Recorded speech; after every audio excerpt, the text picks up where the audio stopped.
is Dante Bartolo. I'm the co-founder of our Pueblo. It's a little organization where we do Pueblo positive marketing. And I'm honored to be one of the co-organizers of Startup Pueblo.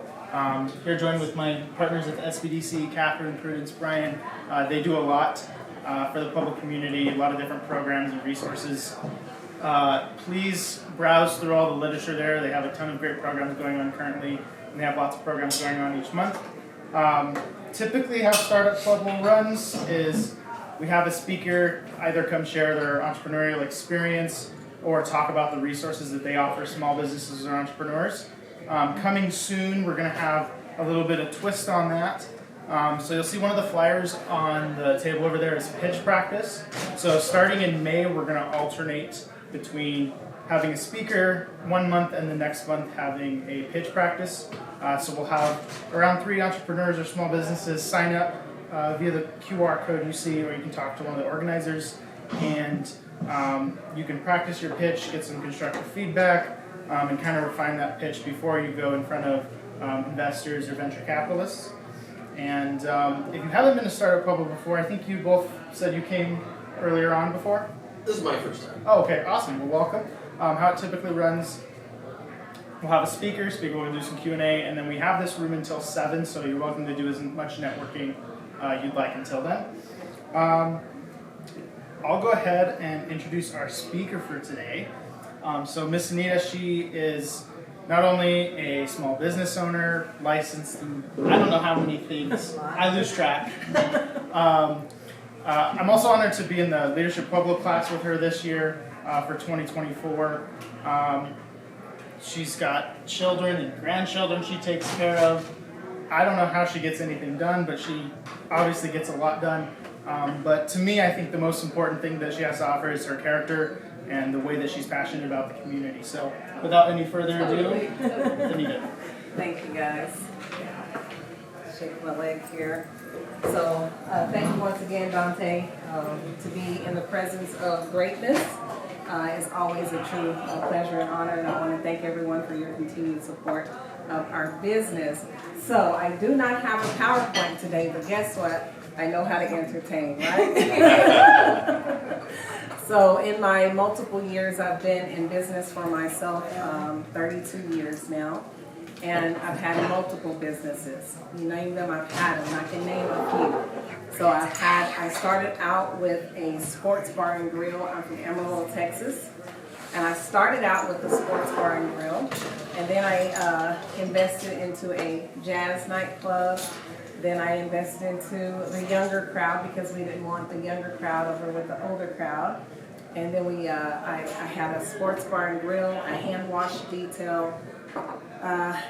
Here in Pueblo, fast forward, just to save a few, I have multiple businesses, financial services, so taxes, life insurance, mortgage. I'm a 50-state mortgage loan officer, so I can actually get mortgage loans for people that have low credit scores down to like 580, so I'm an alternative lending source. As well as commercial lender. And then here in town we have a nightclub and a restaurant. Our restaurant here is 8 Up Eats and Arts. It's a, thank you guys for your service again over there and support. It is a Cajun, Jamaican, Louisianan type restaurant. So something new to Pueblo, right? And Dante made a statement, how do I juggle all of this? Having 4 children, 15 grandchildren, only 7 are here in Pueblo. I find a way, and sometimes it's challenging, and I compromise with lack of sleep today. So, who all in the room are business owners? Awesome. He's just like, yeah. So, is it just one business? Okay. How do you find yourself managing that time? Do you see yourself being able to add maybe 2 or 3 more businesses to what you do? Yes. You do. So that's what I thought too. That's why I've had so many and still continue to have. So how do we diversify our time? How do we really balance what we do when we're juggling multiple businesses as such?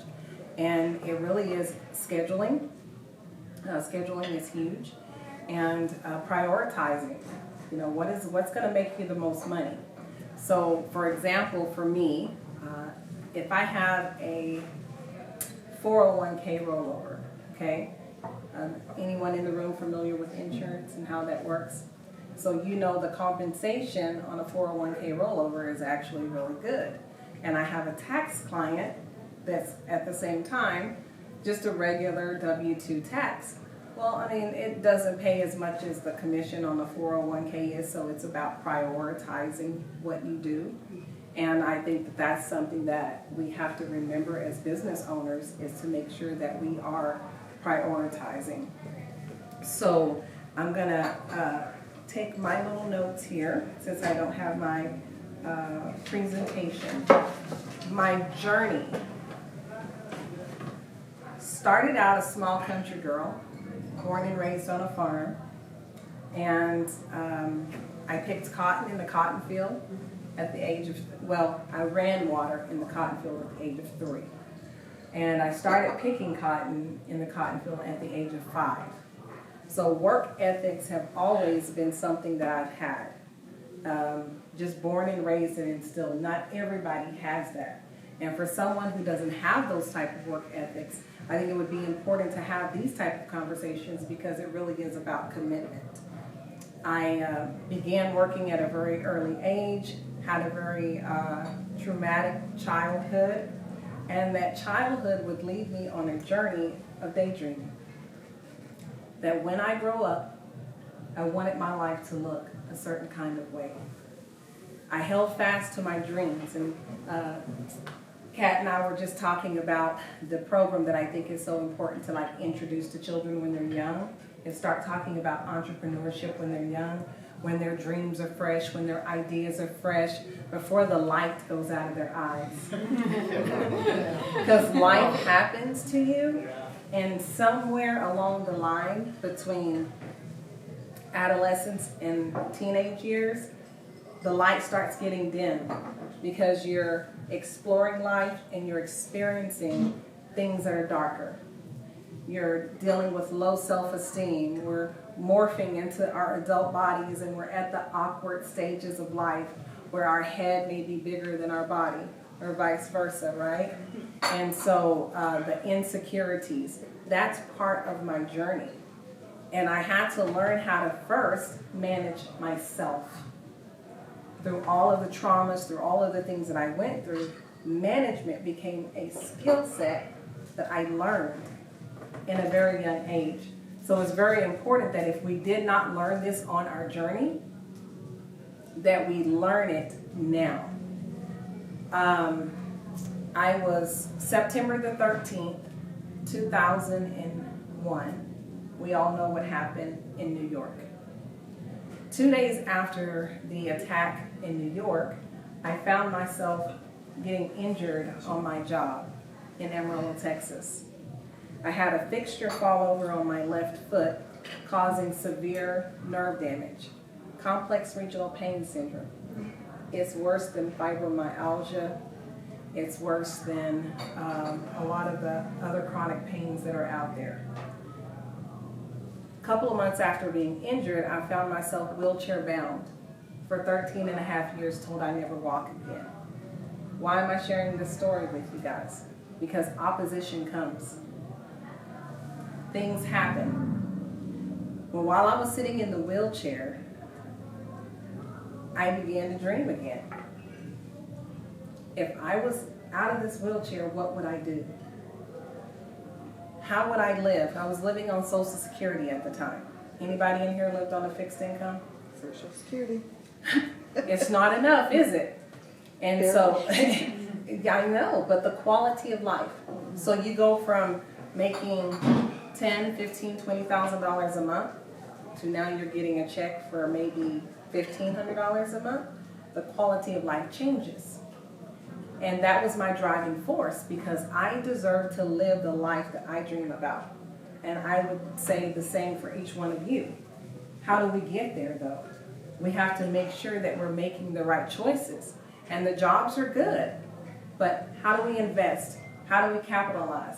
How do we use our 9-to-5 job as a cinder block to step up into my dreams. Raise your hand if you want to live the rest of your life working for someone else. That's exactly how I feel. In the meantime, I'm going to enjoy the journey.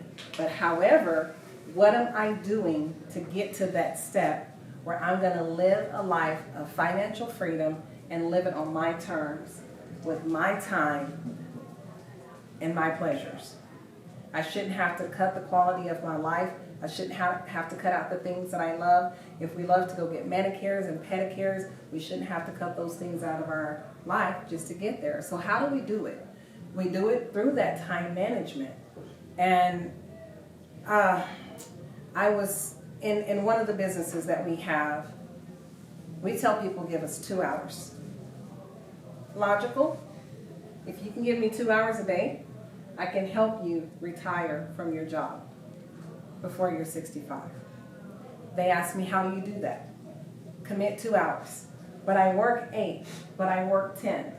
So now we take our 24 hours in a day and we leverage. We've got to take our sleep time out off the top, and we've got to take our commitment hours off the top. What do we have left? Who watches television? Who has a favorite show in here that you watch all the time? You can get on Netflix or YouTube and you can binge watch a movie for hours and hours and hours. And if you want to get to that next level, that's the time I'm asking for. That's the time that you would owe yourself to make sure that the 20, 30, 40, 50-year-old you is taking care of you for your 60s, 70s, and 80s. Because Dante, as much as we don't want to admit, there's going to come a day where this 50-year-old body is not going to be able to do the same thing that it's doing today.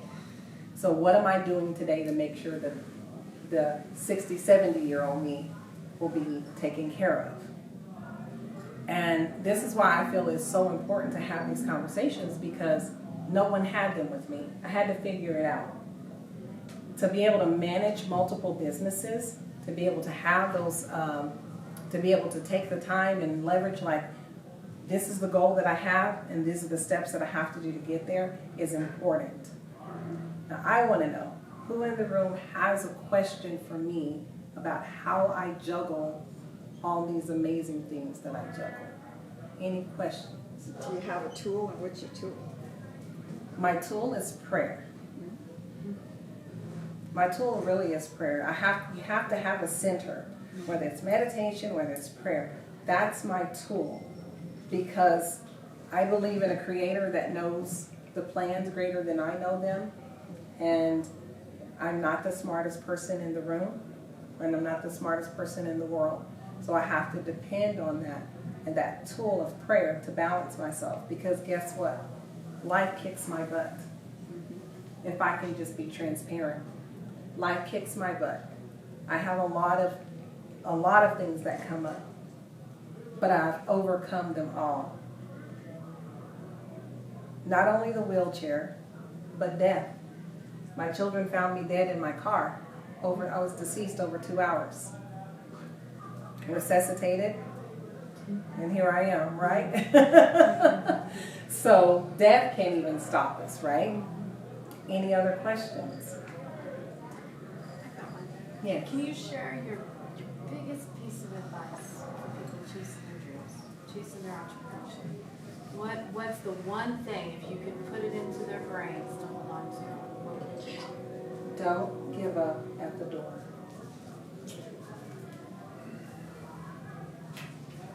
For the mothers in the room that have had children, right before the crowning stage, when a baby is, I want to illustrate it for the guys. It's like, no! It's like, please, no more flashbacks. But when the baby is crowning, which means this is when the mama can push. She's dilated to a 10. She's 100% effaced.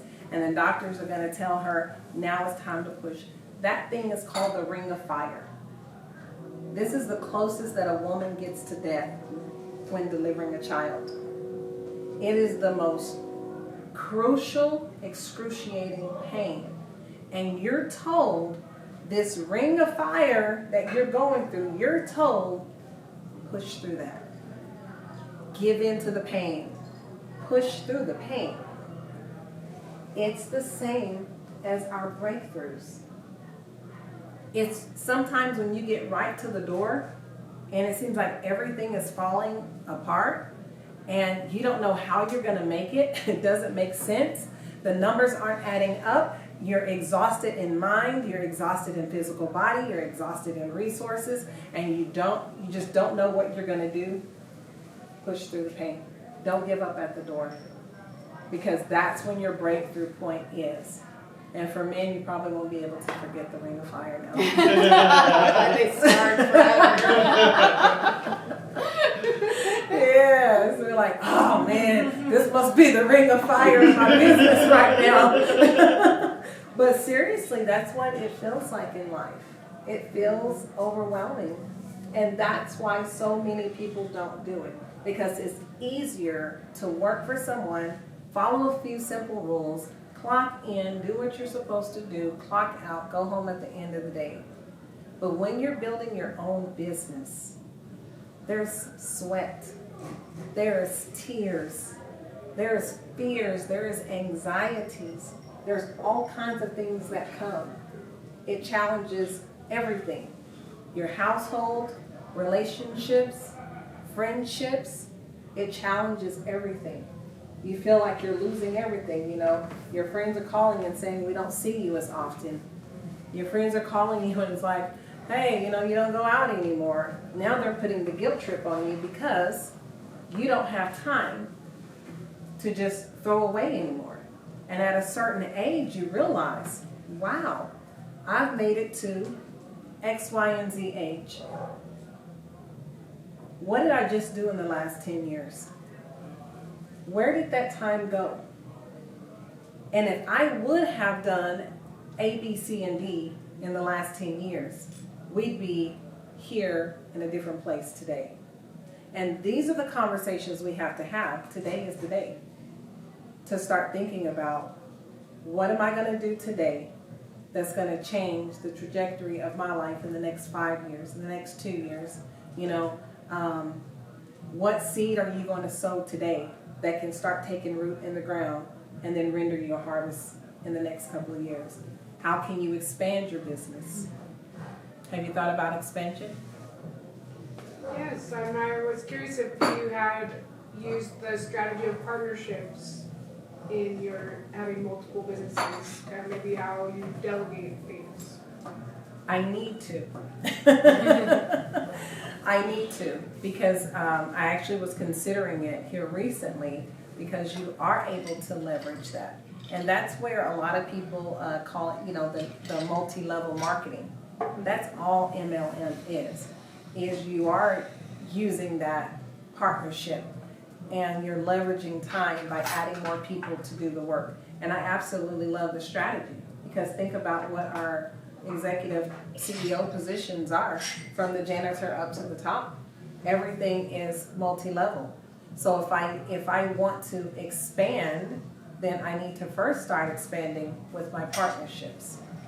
And so I definitely would support that.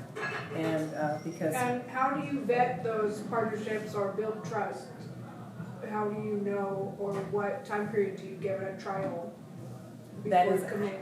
That is an amazing question, because trust is one of the hardest things to build today. And that's probably one of the greatest reasons that we haven't gotten as far as we could potentially get, because we don't trust people. So what about, the resumes? What about checking references, credibility? You know, there's nothing wrong with asking about that and being transparent. You know, the scripture talks about over in Genesis that when Adam and Eve were created, that they were naked and transparent before God. What does that mean? That means that they were hiding nothing. There's nothing hidden. And if someone has something to hide, then I can't trust that person. If I'm asking a flat question, you know, how have they been in previous relationships? Have they been in previous partnerships? You know, did they ever go sour, and why did they go sour? If that's a sensitive subject to talk about, I'm probably not going to do business with that person. But someone who can be naked and transparent with you concerning business and concerning those partnerships, I would consider. And you also have to listen to your intuition.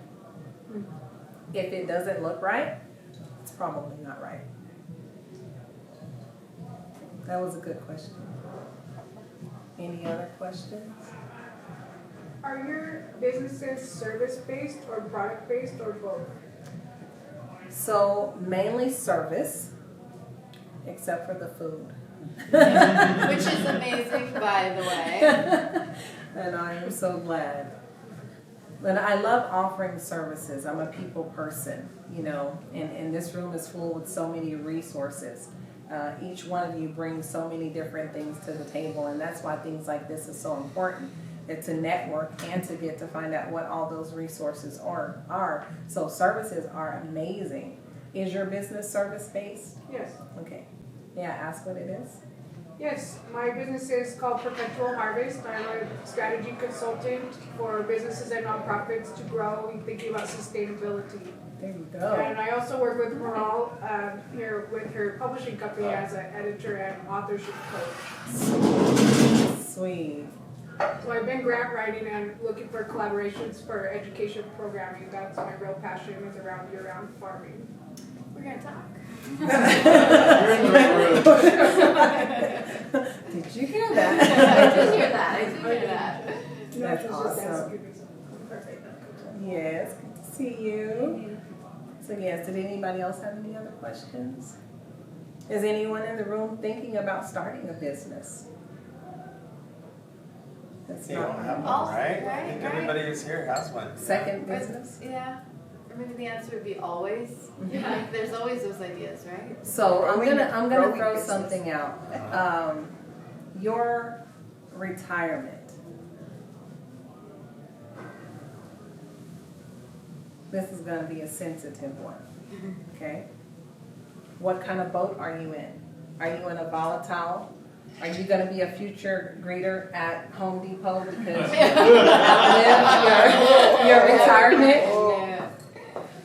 Yeah. I'm seriously. I mean, No, I it's won't funny. be a greeter at Home Depot, but I Walmart? don't know if I'm gonna stop working. You know, because I like that interaction, so I'll always teach. Yeah. I know that, but I'll be comfortable. You'll be comfortable. Yeah, Okay. I'd like to be more comfortable, Uh-huh. but I'm comfortable. I'm not in the speedboat yacht that I want. Okay. I'm still in the mid-sized boat You're in the that mid-size. I Okay. want. But I still got 10 more years the way I calculate it. Okay. You know what I mean? To work. So that's what I gotta figure out. That's what you I'm gotta look gonna at. work till I'm 99. You're working till you're 99. I'm 70 now. Yeah, Go, so- Maz. Yeah, 70 years old, and I got divorced at 63. So what? You know, I'm gonna do this again. I used to supply Rocky Mountain King Supers in the past, and so I'm going into King Supers and Whole Foods again, and Whole Foods too now. But you know, I'm 70. So what? Get it, Mom. Yeah. Well, if you don't know, her retirement is changing as well Yeah, because that will change. she has a new location for her business. She finally got the building. Yay. And so it's almost ready. She's got her equipment. And so right next to Broadway Tavern Right will next be Allie's kosher bread and things like that. So Thank you. she'll be open in a Well, well, I'm gonna couple have months, to wait. right? Till, after Passover. I think by Yeah. but when Passover's over, we're gonna be ready to. Yeah, so her retirement will change because she's been in that circle where it's like, I don't have any money. How am I going to get this done? What am I going to do? And we just keep working through the process, And so her I was. consultant's been helping her. Yeah, and I so, was underfunded to start, Mhm. but I had $11,000 of my own money, and I said, you know what, this is because I was going to do this right April of 2020. 2020. So we all know what was going on. We all there. know Ellie's been going around. So everybody got cold feet. We were like, there's too many unknowns. We just decided to pull back because it's manufacturing. Right. And we didn't know what was going to happen. Everything on the floor, 6 foot space between each other, and I mean the whole thing. So it all changed, and we held back then. But now it's time to let the horse out the starting gates. Proud of you. Yeah, so Yes. her whole journey will change Yeah, over the it next will. couple of years. Yep. Yeah. That's awesome. And that's okay. I'm just ready for it. Whatever comes, I'm not giving up. Exactly. I don't have a lot of time. I can't give up. There you go. There you go. Well, as an entrepreneur, that's one of the things that I say. Most of us don't think about that because we depend on our jobs to just have that retirement plan there. And so that would be my icing on the cake is look in the future and see yourself 10, 20, 30, 40 years from now. And what can you do today to make sure that that person's quality of life does not have to be compromised because the physical body is unable to do what it's doing today. And I would say that would be the cherry on the cake right there is to take care of the older you. In all that you're doing, enjoy the journey, yet make sure that the you today is taking care of the you in your tomorrows. And with that being said, I am going to hand it back over to the wonderful Dante. Thank you.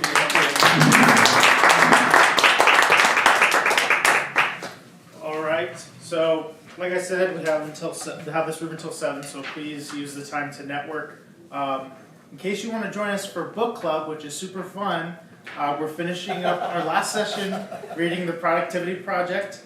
We'll be at Magpies over on Union, 12 p.m. on March 25th, right? Is that right? Monday, yeah. Yeah, 25th. Yeah, so Did you Monday, guys March move it? 25th. I thought we moved said. it. Okay, We so moved you it. did move A it week- from the 18th. A week further, right? yep. Yeah, Yeah. And okay. I've been reading it, Dante. Yeah, it'll be the It's, 24th. well, Audible, but it's a great book. Yeah, it's a really good book. It's helped me as we're on the subject of time and everything. It's really helped me organize and prioritize the tasks in my business, balancing family, balancing friends, social life, as well as being an entrepreneur. So I highly recommend to read it. And thank you so much for attending. Please don't forget to sign in on the QR code there. I forgot to mention that earlier. And please take that literature with you. Thank you for coming. And those that are new, subscribe to our YouTube because now we have a YouTube. So we record all our meetings and everything. We put them on there. So if there's anything that you missed or you want to know about, just look on there. So before everybody starts talking, I want to explain a little bit more why we're changing the format a little bit. Because what we want to do is we want to continue to bring like 20, 25 people into this room to continue to make this worthwhile for you. One of the things that we are finding at the SBDC is not everybody knows how to pitch their business. Not everybody realizes if they're ready to pitch their business, if they're mature enough to pitch their business. Is the idea ready to go to someone? So I was at a conference for angel investors, and believe it or not, there are several here in Fremont County and the surrounding areas. So you need to prepare for those pitch ideas. So what we want to do with this is you bring them in here. We're going to pick 3 people that will speak that night, do their presentation, and then everybody will offer fair feedback, be supportive, but I don't want you to lie and say, that was great, when it's not great. I want you to be able to say, hey, maybe you could change this, because it helps that next person grow. And the only way we're going to grow businesses and continue to develop these businesses is by community support. And we were concerned about, is somebody going to take their idea? And so we're going to tell anyone who's doing a pitch, share what you only want public. If you don't want to share your patents or your details or anything like that, because people are going to talk. But this is going to help you develop that idea and then make sure it's the right idea for you. So we're going to try it in May, and then we go on sabbatical for June and July, and then we'll bring it back in August so that everybody can do it. But I think it's just going to be something that will help small businesses to grow, because we get it all the time. Well, how do I get this out there? So we're trying to help with the presentations, and I think more than just mine or my consultants or my staff's feedback, hearing from all of you, because I didn't know all the steps of your journey. I'm the new part of it. So you see all that. I know parts of yours. I know several parts of your journey. So that's where we want to make sure that it grows and it expands. So it's all about community. So tell your friends to come in May. April, we have Carrie Van Meter with All Access Accounting. She's going to talk about the new law, the BOI law again, okay? And so it's the Business Ownership what's the I stand for again? I forgot. Information. Information. Yeah. Information. But I just basically what it transparency. is if you own a business right now and it was open before January 1st of 2024, you have until next year to log onto the website and put in your business ownership information. They want to know who owns LLCs, S-Corps, anything like that. If you open your business after January 1st of 2024, you have 90 days to do that. What the government is trying to do is make sure they know who owns these businesses because they're trying to protect against money laundering, making sure they're collecting their taxes, everything that we need. You know, we knew that this day was going to happen sooner or later, but look for that. So she is going to talk about that, briefly touch on it. We did 2 webinars with her just this month, so you can watch those on our replay. But she's going to talk about the best practices to protect your money while you're in your business. So come and see us for that. But then we'll launch the pitch presentations.